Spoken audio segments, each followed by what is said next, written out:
Bona vesprada. Un any més el concurs d'arròs caldós així a un lloc emblemàtic com és el Forment Este.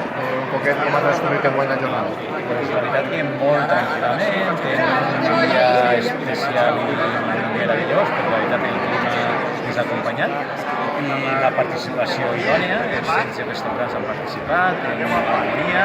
La veritat és que hem buscat al final deliberat el restaurant guanyador perquè el nivell cada vegada va ser més alt, la gent s'especialitza i un plaer ubicar així en este marc incomparable a l'àmbit de restaurants de l'arròs, que és arrossos, Paco, enhorabuena. I allò de nosaltres dins de la Unió. Molt bé, tindre, com bé diu vostè, els millors restaurants de la Comunitat Valenciana és molt important per a promocionar també este lloc.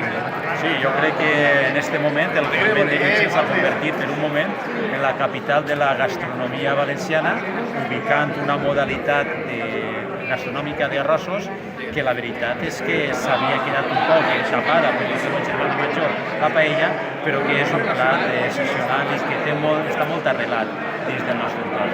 Bueno, el primer premi s'ha anat a la playa de Pusol.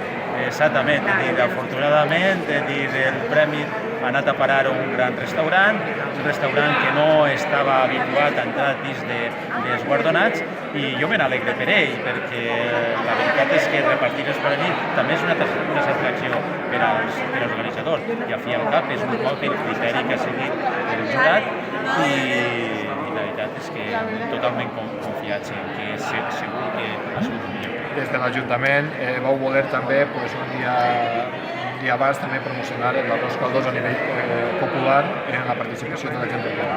Exactament, el dissabte es va fer una modalitat, es va convocar una modalitat en la que d'una forma o altra s'intentava reivindicar la part més popular d'un plat que és de caràcter humil i que naix en les cases del poble.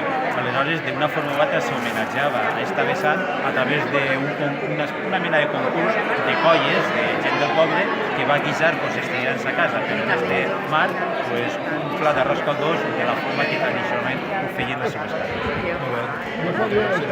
Moltes gràcies a vosaltres per acompanyar-nos i divulgar les essències d'este plat i del patrimoni turístic i històric que té gent que no sé. Molt bé.